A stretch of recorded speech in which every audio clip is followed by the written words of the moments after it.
The Double Life. Cassandra leaned weakly against the wall of her bedroom, the weight of illness pulling her down. As a performer, she had always been strong and independent, but now her body had betrayed her. Bed rest was her only respite, and even that was becoming increasingly unbearable.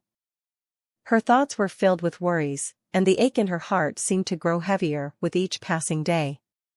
Meanwhile, Sam, Doris's husband, carried on with his usual routine. He had always been a loving partner, or so Doris believed. Little did she know. Sam harbored a dark secret, one that threatened to shatter the foundation of their marriage. For 3 long years, Sam had been leading a double life. He had been seeing another woman named Cassandra, a relationship that was kept hidden from Doris.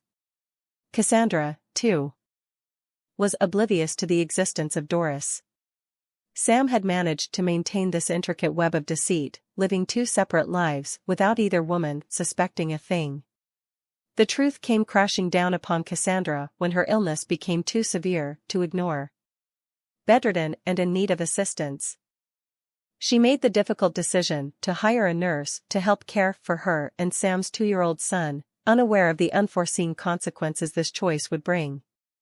On the day Doris arrived at Cassandra's house, ready to start her new role as a nurse, she was greeted by an unexpected sight.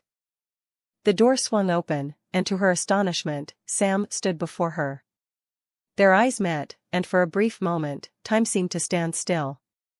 Weeks passed, and an unspoken agreement formed between Doris and Sam.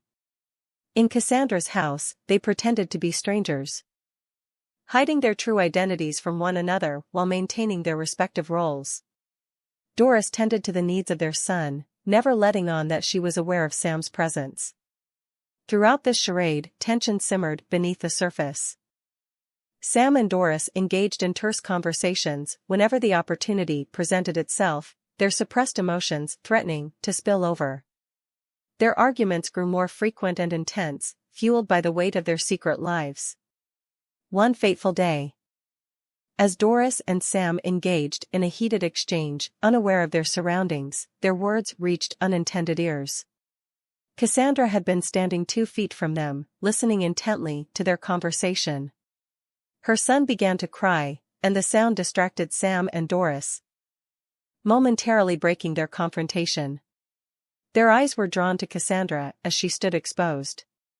The realization hit them like a thunderbolt: Cassandra had discovered their secret. Panic coursed through their veins, clouding their judgment. In a moment of desperation, Doris seized a nearby vase and swung it forcefully, striking both Sam and Cassandra on the head.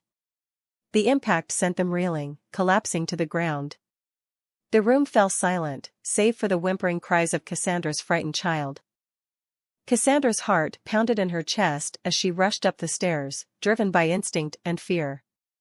The adrenaline surged through her veins, empowering her weakened body with a newfound strength. She needed to reach her 2-year-old son before the truth spilled out. Before everything she had fought so hard to keep hidden came crashing down. Cassandra, still disoriented from the blow, fought fiercely against Doris's determined advance. She clawed and scratched, desperate to escape the clutches of the intruder. But Doris pressed on, her resolve unyielding. Suddenly, Sam stirred, groaning as he regained consciousness. He stumbled to his feet and, with a mix of confusion and alarm, realized what was transpiring before his eyes. He lunged forward and grabbed Doris by her dreadlocks. She was still in a rage and was fighting fiercely.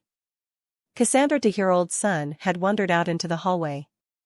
As Doris broke free from Sam, she screamed at the little boy and charged at him. Cassandra managed to get her gun from the bedroom. She fired one shot that took Doris down. Doris still lay there crawling on hands and knees, still trying her best to get to Cassandra's son. She finally collapsed and died.